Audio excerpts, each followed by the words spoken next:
Greetings, lovers of lore. I'm Original Orchid, your host for today. And today we're going to be talking about the webtoon Eggnoid, particularly why the ending to Eggnoid just doesn't make sense. Before we get into it, as always, let's put out a few disclaimers. First, none of this content belongs to us, but to the amazing webtoon creator of Eggnoid, which, yes, while we may be talking about the confusing ending, all in all, this webtoon is amazing. So I highly suggest you check that out, and I will link that webtoon in the description. Secondly, there are spoilers ahead. So if you haven't finished this webtoon, and I say finished because a lot of this comes towards the ending, of course, then please read the webtoon before you engage in this episode. And then finally, these are my opinions, and they're absolutely not at all facts. So please feel free to share yours and engage in a great Lovers of Lore discussion. You can do that by either messaging us or commenting down below, depending on the platform you're listening to this from. And then finally, thank you so much to a friend who helped me develop the thoughts surrounding this episode and clarify what I thought about it. This person knows who they are, so thank you so much. Now, let's get on with the episode. So basically, first let's explain what the webtoon Eggnoid is about. So I'll read the summary from the webtoon, as I quote, "When Vran wakes up to a giant egg by her bed, the morning after being rejected by her longtime crush, she has no idea what to do.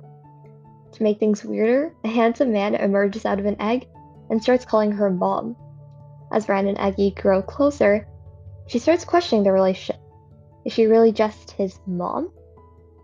So, this is a sci-fi webtoon where essentially there's this world of Eggnoids that the people don't understand or they don't know about. And people are sent to these Eggnoids. And these Eggnoids basically follow a number of very strict rules, essentially immaculating perfection. Perfect looks, perfect behavior, all of that, which we'll go on to later on in this episode. And then as we find out later on, the Eggnoid she was given is indeed an Eggnoid, and she herself is also an Eggnoid. Which leads us to the very first point of why the ending to Eggnoid just doesn't make sense. Point 1. The ending to Eggnoid contradicts the world the author has already established. As stated in Season 3, Episode 64 by Father, his very presence there would have As quoted in Season 3, Episode 64, his very presence there would have jeopardized our mission if we had left him behind. This is a quote from Father, who is basically the creator of the Eggnoids, and this quote is a display of the original Eggnoid mission and how Father was set up to be evil. His initial motive was to make the world a better place, and he seemed to believe that all children needed to be this robot-like creature, this creature of perfection, and it was originally established that his goal was to create this better, seemingly perfect world, as enunciated and accentuated by these robot-like children, who are basically perfection in his eyes. And he seemed to understand that in the seemingly perfect world, in order to achieve it, there need to be sacrifices and unhappiness that would be taken from it, which is prevalent, particularly from the death of Rand's parents and their correlation to the Eggnoids. Seemingly, R001 was behind Rand's parents' death, and the electrocution that they had been put through was essentially more on this point. The execution of R001 required the help of the other Eggnoid guards. The argument that R001 could have been controlled by the robots to help him without Father knowing, and still not knowing about his protection from Father, If father truly had these good intentions, Seta, Diane's future husband, and also another Eggnoid who developed human emotions like R01, would have confronted father about R01 if he thought father was someone who would help him. Later on, Seta contracts his previous thought about the son-father family, laying out father being a bad person, and tells everyone that father is not a bad man. But if father is not a bad man, why did Seta not report R01 to father? Later on, the author changed father's mission. However, from building this perfect society to ensuring the happiness of his Eggnoid family. And as his mission changed, his motive seemed to also change. This point is demonstrated, again, through the variance in Rand's eyes. The author followed a similar pattern we had seen earlier in the webtoon, which is, the author got this reaction from the audience, but then seemingly decided it didn't make sense of what the author had done and changed it. Originally, all the evidence the author had complied was pointed towards the mother being an Eggnoid, particularly through her green eyes, which is one of the reasons that at the start of the webtoon, everyone assumed Rand's mother was the Eggnoid, not Rand. But then, in one of the panels, the author suddenly decided to give Rand green eyes, to make readers change their views, and start considering Rand to be an Eggnoid rather than her mother. But then the author soon abruptly changed Rand's eye color back to brown once again, for which the only reason I could think of was the reason that the author decided it didn't make sense, and chose to forget the entire fiasco had happened, because it wasn't elaborated any time afterwards in the entire webtoon of why the author in that particular panel chose to give Rand green eyes and then completely forgot about it, which overall conflicted the universe and several pieces the author had already planted, making it seem like he or she had only done this, to make the audience think, oh, her mother's not the Eggnoid, she is. Which just wasn't explained anywhere else and overall did not make sense. My second point is the abrupt shift in tone displayed. Originally dystopian webtoon, this webtoon was made and immaculated this idea that it was driven to show that there is no perfect world, nor will there ever be a perfect world. The Eggnoid community seems to aim for, that in every situation, someone has to lose. It accentuated that everyone can't be happy. And that's not a bad thing, because while happiness is incredible, we need the sadness. We need the anger to thrive. We need the bitterness it brings to thrive and achieve happiness. The Eggnoid ending dismissed the struggles throughout the webtoon and seemingly pushed them aside and gave characters a seemingly perfect ending, with everyone ending up with who they wanted, everyone now having perfect lives, and essentially seemingly making the point established throughout the webtoon that there is no perfect world seem quite pointless, despite appreciating that the characters had achieved a happy ending and jumping for joy, because it didn't seem to flow with the rest of the story in the webtoon. And it just seemed too perfect to be true for a webtoon that embodied real life, that embodied the dystopian in our world. My third point is Father's philosophy. As briefly mentioned earlier, towards the latter of the webtoon, Father did reveal his mission is the happiness of his family, his Eggnoids. However, there's a lot more to his philosophy than just this. In Season 4, Episode 76, he basically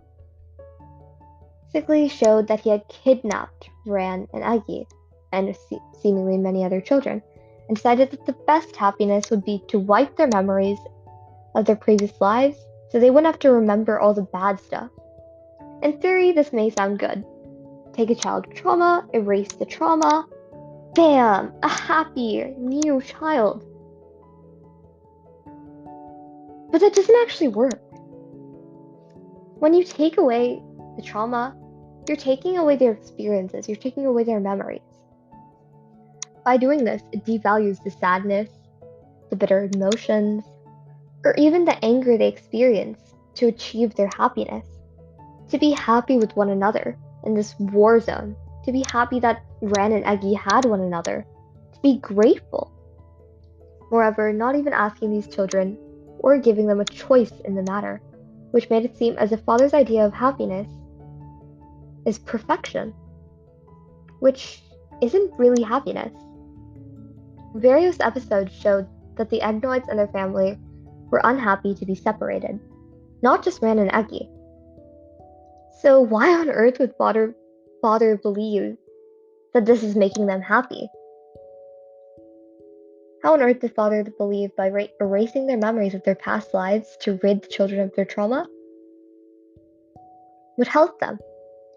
But then, if he believed this, why would he not erase their memories of their origin?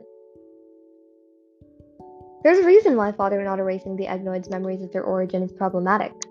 But to understand that, we should first go into and over the rules that Father put in place for the Eggnoids. An Eggnoid must obey their parents to the fullest. However, the Eggnoids must not tell anybody that they are Eggnoids, or not tell anyone of their origin. These two rules combined created a loophole. Imagine this. A parent curious about where their Eggnoid came from, because of course anyone would be curious if they just wake up and find an egg with a child in it, this perfect child. Anyone would be curious. So they'd probably start asking questions. Where did the child come from? What is your origin? Where are you from? What must the Eggnoid do? A rule is set in place that the Eggnoid is not to tell anyone their origin, but they must also obey their parents. So, in the end, the Eggnoid always has to break a rule in this scenario, and Father gets to take away the Eggnoid. Father could have easily avoided this loophole by simply erasing the Eggnoid's memories of their origin. Because think about it, if he can erase their memories of their trauma, their unhappiness, he can probably erase other memories too, like the memories of their origin. So why didn't he do that?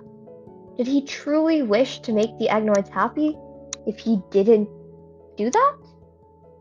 Did he truly want the Eggnoids to be happy if he had to make them every single time leave this family that they loved and cherished so very much?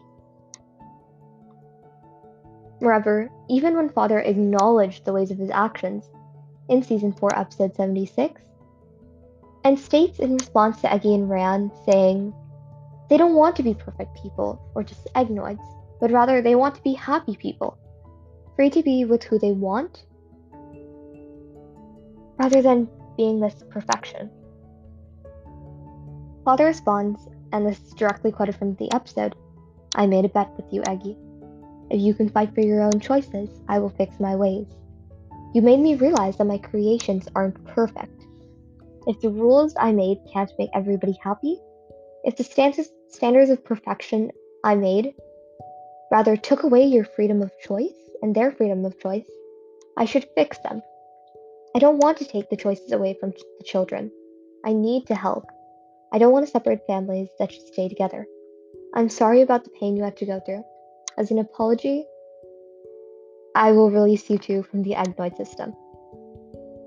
Notice, Father went on this entire rant on how what he's done was wrong, and how he made Ran and Eggy miserable, and how he helped, and how what they have done made him realize it. But at the end, his conclusion wasn't, "I will stop brainwashing children. I will stop kidnapping them. I will stop making them deal with this anymore."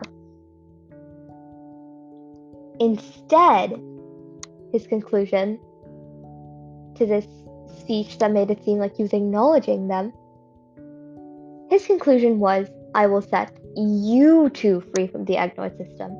Not end the Eggnoid system, not fix the Eggnoid system, but just I will set you two free from the Eggnoid system." Thus, he's not saying he's going to change anything, only that Ran and Eggy don't have to deal with that anymore, which to me came off as emotionally manipulative, since he toyed with her feelings, their actions, had this whole rant as a way to get some character development / character redemption arc, just before the series ended, and then he decided to disregard everything he had acknowledged. This also made it sound like rather than acknowledging his behavior, he was just saying that these two kids were getting just way too hard to brainwash, and he couldn't deal with Ren and Eggy anymore. So he's just gonna let them go of the system because he has a ton more Eggnoids that he can toy with in his system. But despite how this came off, to me at least, Ren and Eggy seemed to fully accept it, and it all ended happier, with the characters finally getting what they want, and the villain turning good. Which I think by now I've established, I just didn't get how it was done, or what happened, or the way Father spoke just didn't come off to me as, oh, the situation's over! The villain's a good guy now. And then, my final point to why the ending doesn't make sense, that there's so many plot threads that never reach the end. One of them being how Father had access to the other dimensions, and how he was able to start the organization in the first place. Firstly, there had to have been more regulations of the fact that Father could have just went between dimensions.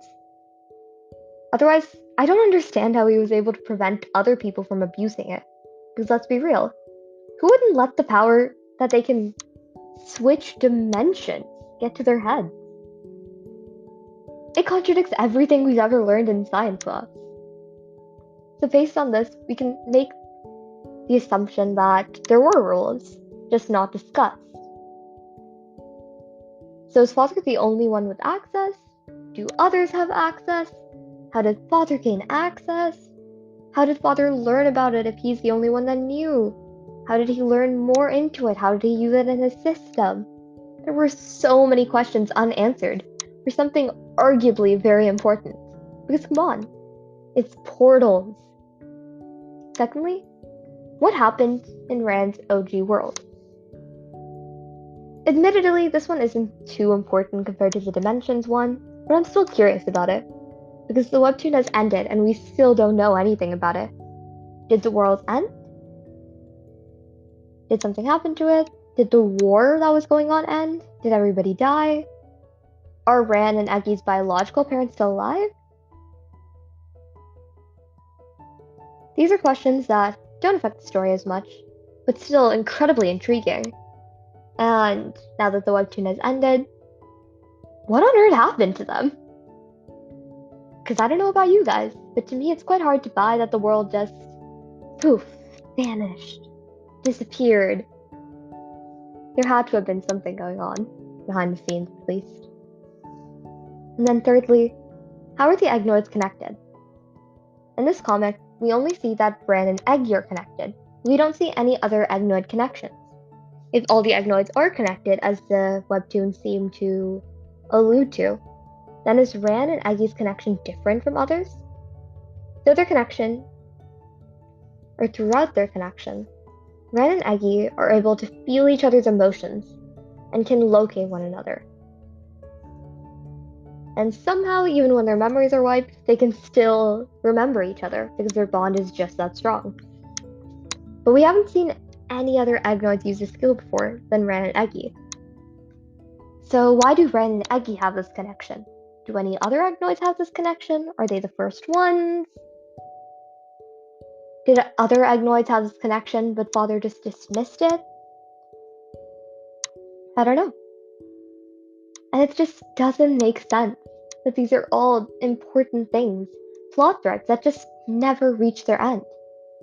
And overall just made the ending that much more unsuccessful in my mind. Because we still have so many questions. And we still don't exactly understand what went on in that ending in the first place or how it ended up so perfect. So, these are my thoughts. Thank you so much for giving us your time of the day. And let us know what you think. Depending on your platform, you can message us or comment down below for a wonderful Lovers of Lore discussion. Thank you so much, and we'll see you next week. Bye!